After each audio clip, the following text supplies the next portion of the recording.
Episode 27। प्रेम का उपहार। प्रेम इस वक्त उस लड़की के सामने खड़ा था जिसकी वजह से राजकुमार प्रेम प्रताप को पूरे राज्य के सामने शर्मिंदा करके महल से बाहर निकाल दिया गया था। प्रेम को अपने सामने खड़ा देखकर वह लड़की और ज्यादा डर जाती है और डरते हुए प्रेम से कहती है, राजकुमार प्रेम, मुझे क्षमा कीजिए, लेकिन मुझे आपके ऊपर झूठा आरोप लगाने के लिए मजबूर किया गया था। मेरी इसमें कोई गलती नहीं है। सामने खड़ी लड़की के आंसू देखकर भी प्रेम के ऊपर कोई फर्क नहीं पड़ता है और प्रेम गुस्से भरी आवाज में लड़की से कहता है, तुम्हारे झूठ के कारण मुझे पूरे राज्य के सामने शर्मिंदा करके महल से बाहर निकाल दिया गया था और तुम केवल माफी मांगकर मेरे गुस्से से बचना चाहती हो। प्रेम की गुस्से भरी बात सुनकर लड़की और ज्यादा डर जाती है और वह प्रेम के सामने घुटने पर बैठकर रोते हुए कहती है, राजकुमार प्रेम, आप मुझ पर दया कीजिए, आप जो कहेंगे वह मैं करूंगी, बस मुझे जान से मत मारिए। लड़की की बात सुनकर प्रेम थोड़ी तेज आवाज में कहता है, तुमसे झूठ बोलने के लिए किसने कहा था? जिस पर लड़की रोते हुए कहती है, राजकुमार प्रेम, मैं उस इंसान का नाम आपको नहीं बता सकती हूँ, क्योंकि अगर मैंने ऐसा किया तो वह मुझे मार देगा। लड़की की बात सुनकर प्रेम एक हंसी हंसते हुए कहता है, तुम्हें लगता है कि तुम उसका नाम नहीं बताओगी तो मुझे पता नहीं चलेगा। इतना कहकर प्रेम गुस्से से लड़की की तरफ देखते हुए कहता है, वह राजकुमार तेजस ही था जिसने तुमसे झूठ बोलने के लिए कहा था। प्रेम की बात सुनकर लड़की हैरानी में अपना सर हो में हिला देती है। उसे यकीन नहीं हो रहा था कि राजकुमार प्रेम प्रताप को असली अपराधी का नाम पहले से ही पता था। प्रेम लड़की की हाँ सुनकर उससे कहता है, तुमने सालों पहले जो गलती की थी मैं तुम्हें उसे सुधारने का एक मौका दे रहा हूँ। आज महाराज का जन्मदिन है और आज पूरा राज्य यहाँ पर उपस्थित होगा। बस तुम्हें सबके सामने सच कहना है कि मैंने तुम्हारे साथ कोई दुष्कर्म नहीं किया था। प्रेम की बात सुनकर लड़की परेशान हो जाती है। अगर वह इस वक्त प्रेम की बात नहीं मानती तो प्रेम उसे मार देता और अगर वह प्रेम का साथ देती तो राजकुमार तेजस उसे मार देता। लड़की को समझ नहीं आ रहा था कि दोनों तरफ से मौत उसी की क्यों हो रही है। लड़की संकोच करते हुए कहती है, राजकुमार प्रेम, अगर मैं राजकुमार तेजस के विरुद्ध जाकर आपके लिए सच कहती हूँ तो वह मुझे और मेरे पूरे परिवार को खत्म कर देगा। इसीलिए मैं आपके सामने हाथ जोड़ती हूँ, आप मुझ पर सच बोलने का दबाव न डालें। लड़की की बात सुनकर प्रेम उसे भरोसा दिलाते हुए कहता है, नहीं, अगर तुम मेरा साथ देती हो तो राजकुमार तेजस तुम्हें और तुम्हारे परिवार को कोई क्षति नहीं पहुंचा पाएंगे। लेकिन हाँ, अगर तुम मेरे खिलाफ जाकर राजकुमार तेजस का साथ देना चाहती हो तो तुम अपने परिवार की मौत अपनी आंखों के सामने होती हुई देखोगी। इतना कहकर प्रेम राम सहाय की तरफ हाथ बढ़ाते हुए कहता है, मैंने जो सामग्री मंगाई थी क्या वह तुम ले आए हो? जिस पर राम सहाय एक थैली निकालकर प्रेम को देते हुए कहता है, जी राजकुमार, यह लीजिए।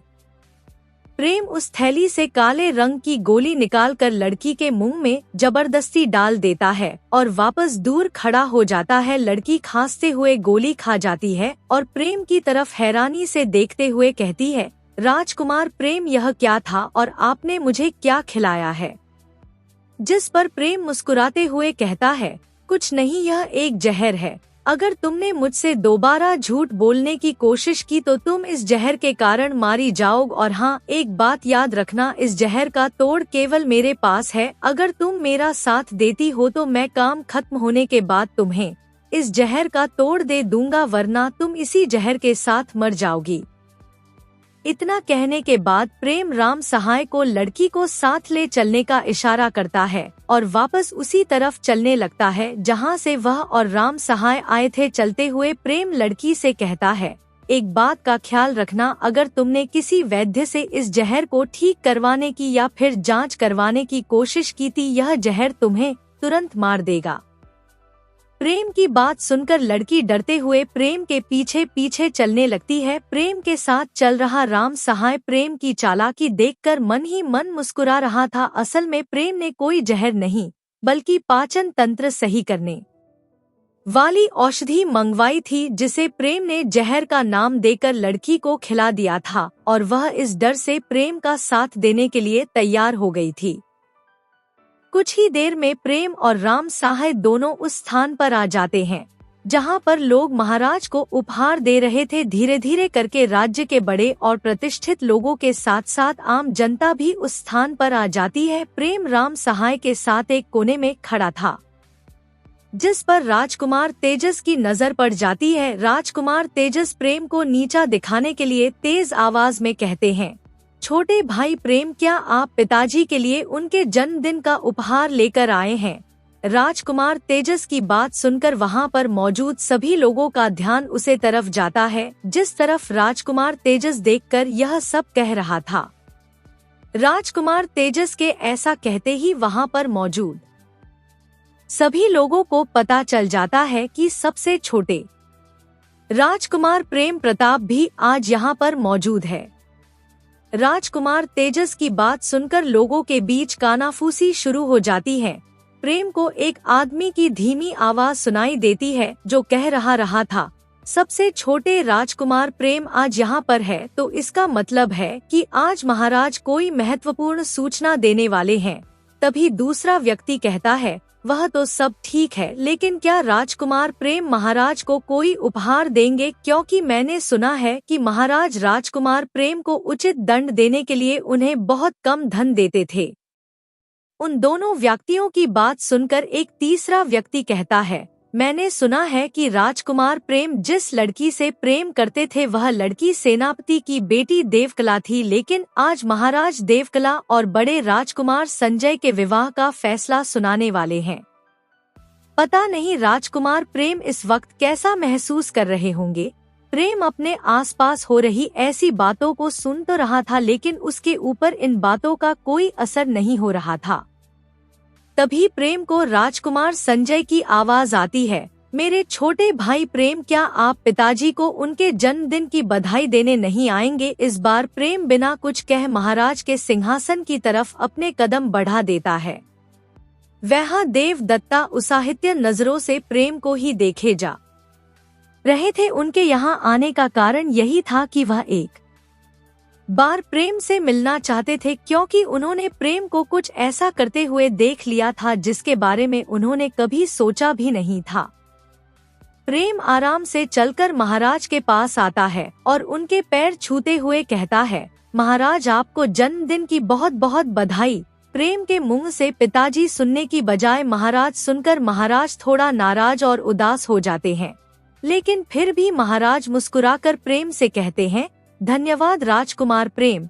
महाराज को बधाई देने के बाद प्रेम तुरंत वहां से जाने लगता है कि तभी राजकुमार तेजस प्रेम को रोकते हुए कहते हैं, अरे छोटे भाई, अपने पिताजी को जन्मदिन की बधाई तो दे दी है, लेकिन उनका उपहार कहाँ है जो तुमने खरीदा था? राजकुमार तेजस अच्छे से जानता था कि प्रेम के पास इतने पैसे नहीं होंगे कि वह महाराज के लिए एक अच्छा सा उपहार खरीद सके, इसीलिए वह प्रेम को नीचा दिखाने के लिए सबके सामने यह सब कह रहा। प्रेम भी समझ रहा था कि राजकुमार तेजस यह सब क्यों कह रहे हैं, इसीलिए प्रेम मुस्कुराते हुए कहता है, मेरे बड़े भाई, अब आपको सच छुपाने की कोई जरूरत नहीं है। मेरी तरफ से वह उपहार आप ही दे दो जो आपने मुझे लिया था। प्रेम की बात सुनकर राजकुमार तेजस हड़बड़ा जाता है। उसे समझ नहीं आ रहा था कि प्रेम इतना झूठ कब से बोलने लगा है। उसने तो प्रेम को फंसाने के लिए यह कहा था, लेकिन अब वह खुद ही जाल में फंस गया था। राजकुमार तेजस अपने गुस्से को दबाते हुए कहता है, ठीक है, अगर तुम अपने हाथों से पिताजी को उपहार नहीं देना चाहते हो तो कोई बात नहीं, मैं खुद ही उन्हें उपहार दे दूंगा। इतना कहकर राजकुमार तेजस एक आदमी को उपहार लाने का इशारा करता है। कुछ ही देर में आदमी राजकुमार तेजस के सामने 2 थाली लेकर खड़ा था। राजकुमार तेजस पहली थाली के ऊपर से कपड़ा हटाकर एक चमचमाती हुई काली तलवार उठाकर महाराज को देते हुए कहता है, महाराज, यह मेरी तरफ से आपके लिए एक छोटा सा उपहार।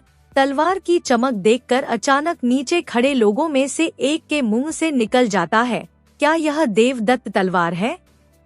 उस आदमी की बात सुनकर एक और आदमी कहता है, हाँ, यह देवदत्त तलवार है। मैंने सुना है कि महाराज के एक पूर्वज ने यह देवदत्त तलवार से एक देवता को हराया था। इस तलवार की ताकत इतनी है कि आम इंसान इसे धारण नहीं कर सकता है। लोगों की बातें सुनकर महाराज भी प्रसन्न हो जाते हैं और देवदत्त तलवार को अपने पास रख लेते हैं और मुस्कुराते हुए तेजस से कहते हैं, राजकुमार तेजस, आपने सच में मुझे बहुत अच्छा उपहार दिया है। मैं जश्न खत्म होने के बाद आपको इसका इनाम जरूर दूंगा। महाराज की बात सुनकर राजकुमार तेजस मुस्कुराते हुए कहता है, धन्यवाद पिताजी।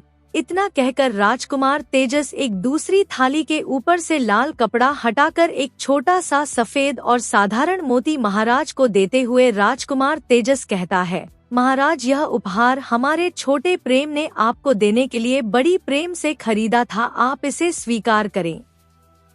राजकुमार तेजस के इतना कहते ही नीचे मौजूद कुछ लोगों की हंसी निकल जाती है। एक आदमी हंसते हुए कहता है, एक राज्य का राजकुमार होते हुए अपने पिता को इतनी छोटी चीज देते हुए राजकुमार प्रेम को लज्जा नहीं आई। तभी दूसरा व्यक्ति कहता है, क्या पता राजकुमार के पास इतना धन ही ना हो कि वो महाराज को एक अच्छा सा उपहार दे सके। ऐसी बातें सुनकर महाराज को क्रोध आने लगता है, लेकिन इतने सारे लोगों के सामने वह प्रेम को कुछ कह नहीं सकते थे, क्योंकि महाराज ने सबके सामने अपनी उदार और दयालु छवि बनाई हुई थी। महाराज अपने क्रोध को दबाते हुए मुस्कुराकर प्रेम की तरफ देखते हुए कहते हैं, राजकुमार प्रेम, कोई बात नहीं, उपहार कैसा है इससे कोई फर्क नहीं पड़ता है। देखा जाता है तो उपहार देने वाले का मन, आप मेरे लिए इतने प्रेम से उपहार लेकर आए हैं, मेरे लिए इतना ही काफी है। इतना कहकर महाराज उस मोती को अपने पास रख लेते हैं। महाराज की इतनी मीठी बातें सुनकर भी प्रेम के ऊपर कोई फर्क नहीं पड़ता है और वह नीचे उतर कर जाने लगता है। प्रेम को वहां से जात हुआ देखकर वैद्य देवदत्ता तुरंत अपने स्थान से खड़े होकर प्रेम को रोकते हुए कहते हैं, राजकुमार प्रेम, आप भी राजकुमार है, आप ऊपर आकर हमारे साथ बैठिए। वैद्य देवदत्ता की बात सुनकर राजकुमार संजय, तेजस, महाराज के साथ साथ वहां पर मौजूद सभी लोग हैरान होकर प्रेम को देखने लगते हैं। वहां पर मौजूद हर इंसान यही सोच रहा था कि गुमसुम रहने वाले राजकुमार को राज्य के सबसे बड़े वैद्य देवदत्ता कैसे जानते हैं। सबके मन में चल रहे सवालों से अनजान प्रेम वैद्य देवदत्ता की बात सुनकर मुस्कुराते हुए कहता है, वैद्य जी, आपने मेरे बारे में इतना सोचा इसके लिए धन्यवाद, लेकिन मैं महाराज के समीप नहीं बैठ सकता हूँ। इतना कहकर प्रेम नीचे उतर जाता है और राम सहाय के पास बैठ जाता है। प्रेम की बात सुनकर और उसे नीचे बैठा देखकर वैद्य देवदत्ता बिना देर किए अपनी जगह से खड़े होते हैं और नीचे उतरकर प्रेम के पास जाकर बैठ जाते हैं। वह इतना अच्छा मौका प्रेम से बात करने का नहीं गवा सकते थे। वैद्य देवदत्ता के मन में क्या चल रहा था यह उनके सिवा वहां पर बैठा और कोई भी इंसान नहीं जान सकता था। वैद्य देवदत्ता को प्रेम के पास बैठा देखकर सभी हैरान थे। वैद्य देवदत्ता एक प्रसिद्ध और प्रतिभाशाली वैद्य थे जिनके सामने महाराज भी कुछ नहीं थे। इसीलिए जब वैद्य देवदत्ता अपनी मर्जी से प्रेम के पास बैठे तो महाराज ने उन्हें रोकने की कोशिश नहीं की। वैद्य देवदत्ता को अपने पास बैठा देखकर प्रेम भी हैरान हो जाता है, लेकिन वह कुछ कहता नहीं है। तभी वैद्य देवदत्ता प्रेम की तरफ मुस्कुरा कर देखते हुए कहते हैं, राजकुमार प्रेम, पिछली बार हुई घटना के लिए मैं आपसे क्षमा प्रार्थी हूँ, मुझे क्षमा कीजिए, मुझे नहीं पता था कि वह आप है। वैद्य देवदत्ता की बात सुनकर प्रेम मुस्कुराते हुए अपना सरना में हिलाकर कहता है, नहीं वैद्य जी, मैं उस वक्त ऐसी हालत में नहीं था कि आप मुझे पहचान सके, उसमें आपकी कोई गलती नहीं है। प्रेम समझ गया था कि वैद्य देवदत्ता उससे नजदीकियां बढ़कर पुनर्गठन विद्या के बारे में जानना चाहते हैं। प्रेम को वैद्य देवदत्ता को पुनर्गठन विद्या बताने में कोई दिक्कत नहीं थी, लेकिन वह सही समय का इंतजार कर रहा था और वह यह भी देखना चाहता था कि क्या सच में वैद्य देवदत्ता उसी के पक्ष में है या नहीं।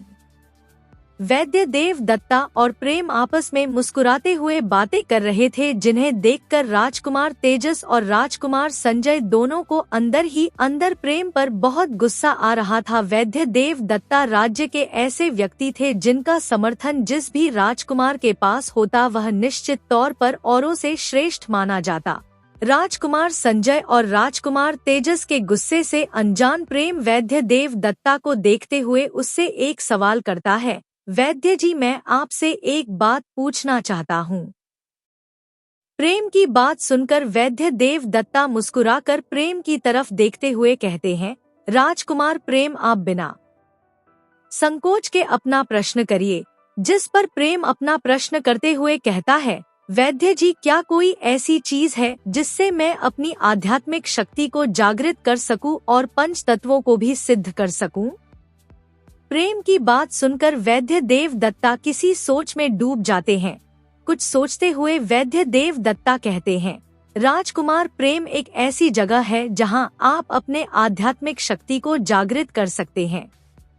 To be continued, next episode.